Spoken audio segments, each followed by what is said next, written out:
Maisha yangu tu mengi ninaendanga tu nimepelekwa kwa maseli hizi remand. Sijaipata mahali pazuri pa kukaa tu. Sasa remand ndio ukiwa na kidonda unatibiwa, lakini kitu nye iko huko masomo hakuna. Somo ni siku moja tu. Sasa huwezi kuwa umeshika kitu hapo. Wanakuja leo kufikia kitu ka Friday hivi hawakuji. Sasa hiyo ndio inabidi unapoteza masomo yako ukiwa uko ndani. Na ukikosa huwezi kosa kuchapwa. Nachapwa tu. Kama mimi hapa, hii sio viatu yangu hii wakati tutarudi nitapeana. Slippers zangu niliacha huko zimeraruka hivi, sina hata viatu. Hii ni ya kusaidiwa tu na rafiki yangu mwenye tulikutana naye sasa tukikuja huko.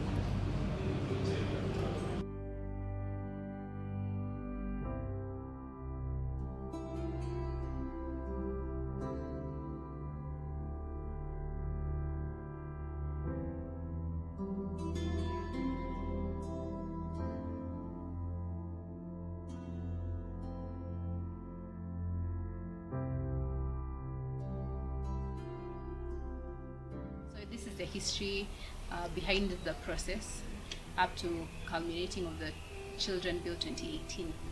There's the Children Act that's existing now. There's the Children Act 2001.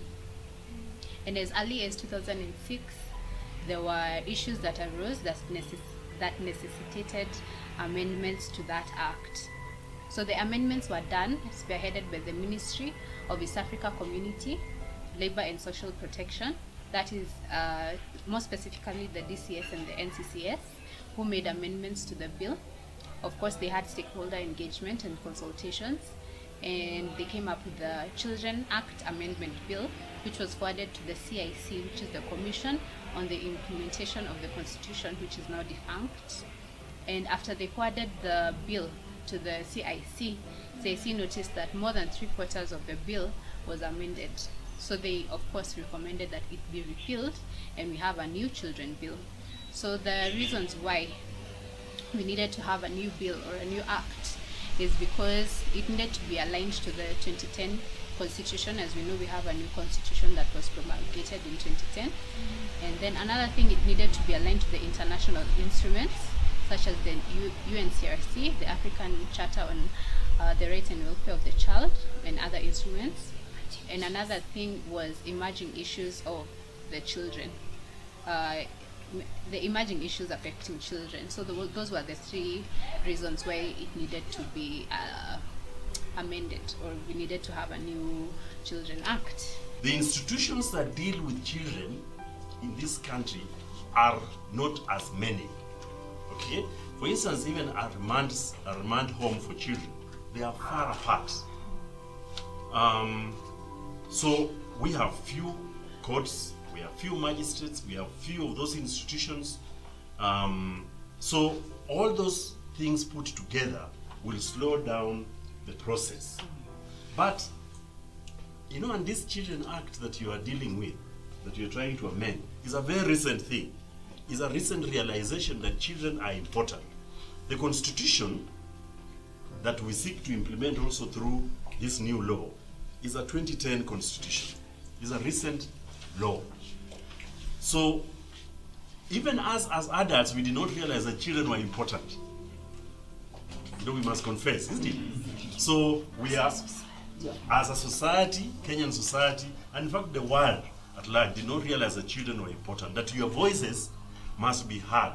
And I'm sure when you are looking at the document, the children participation is a key element in the law that you're trying to, isn't it? Your voice must be heard before we make a decision, either for you or against you, or regarding you, okay? I've been consulting for UNICEF, IDLO, and quite a number of other stakeholders, including the National Council for Children's Services, the Department of Children's Services, and the NCAJ, that's the National Council of the Administration of Justice, special committee, steering committee on children's services for the development of the 2018 Children Bill, which completely transforms the legislative landscape of children's law in this country.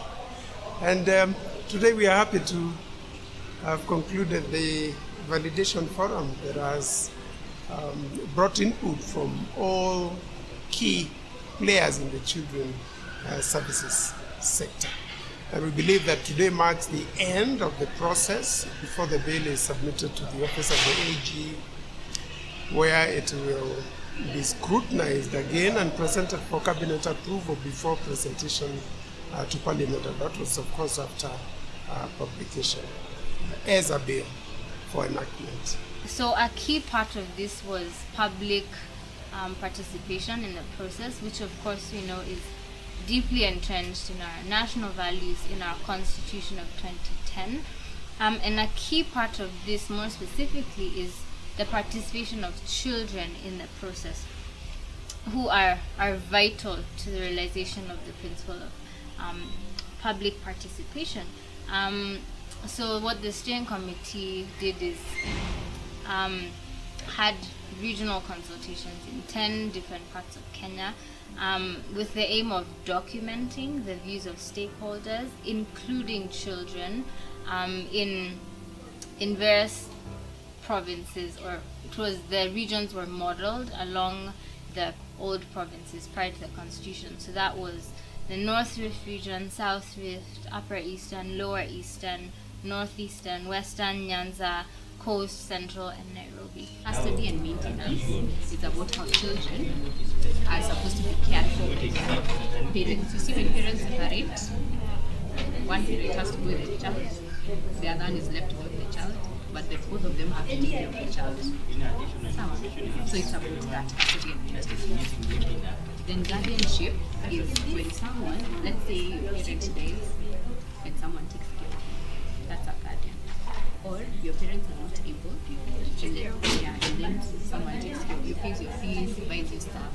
That's your guardian. What I particularly found was really important and impressive was that at each forum, there was not only a forum for adults, but there's also a forum for children.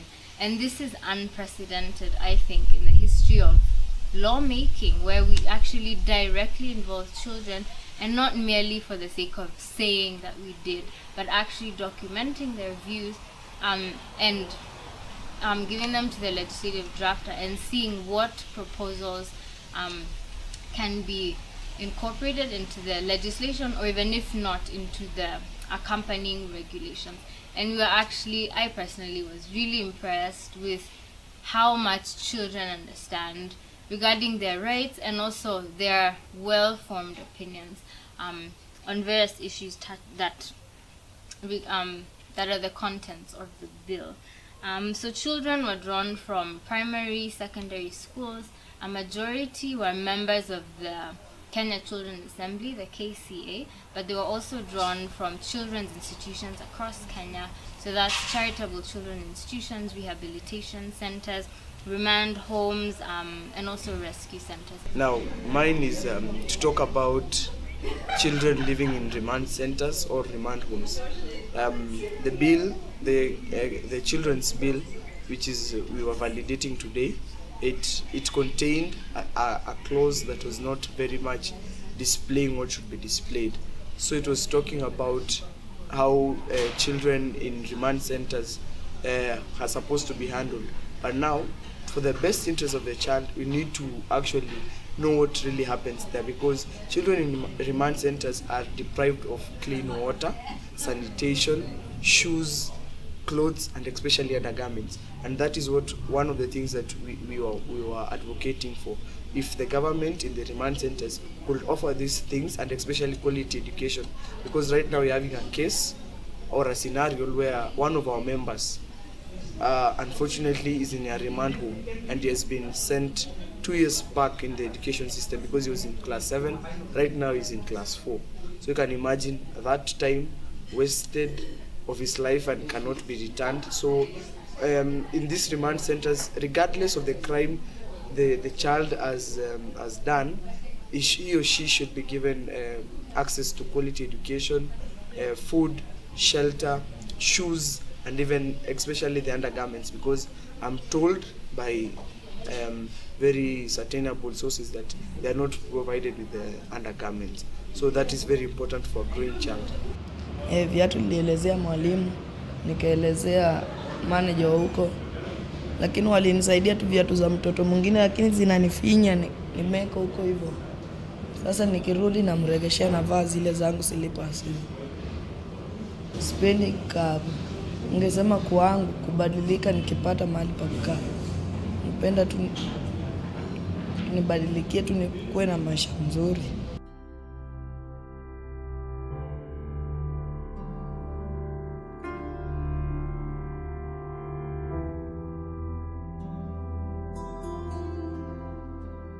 Children will always be in conflict with the law in this sense.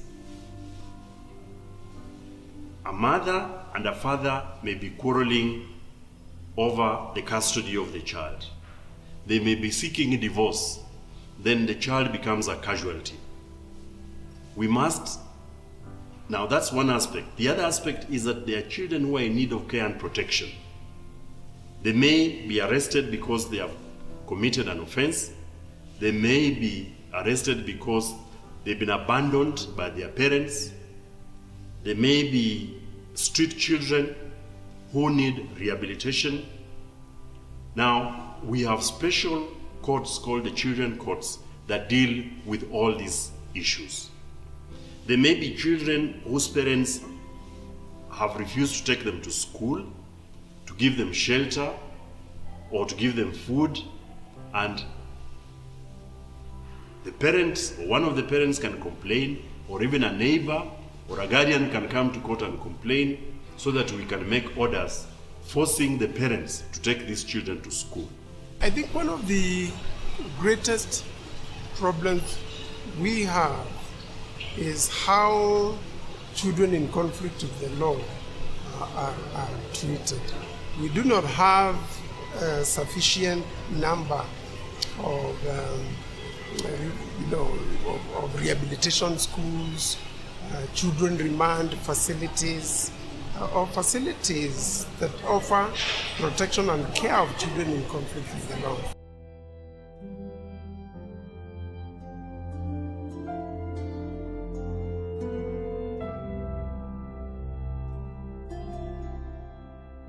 Nisikia vibaya sana juu mimi nilikuwa nimeshafurahia nimepata mahali ndakani. Ninaenda mahali nitakaa. Tumetoka asubuhi mapema na miguu, tumefika huko jioni njaa. Tena wanatushika tukakalishwa kwa seli, njaa ikafika hadi asubuhi yenyewe ndo tukakula tena. Nilisikia vibaya sana lakini nivumilia tu.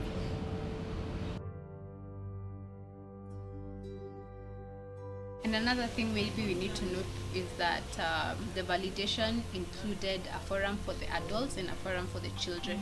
So the children, after all the regional consultations, they had a chance to go through the final draft as well as the adults and then give their inputs, which were considered by the drafter. And yeah, I think the bill has now gone to the PS. Yeah. And they talked Permanent about secretary. yeah. So we'll see what culminates. Yeah, but all in all, it was a lifetime experience.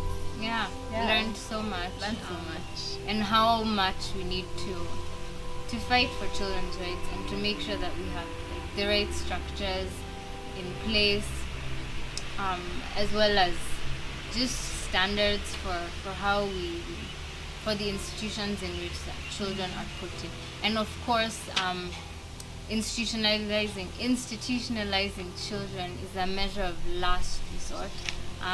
That the ideal is to have a situation where children are taken care of well by their parents, but we know that doesn't always happen, and where children are in the care of institutions, then they need extra Standardization, protection yeah. for their best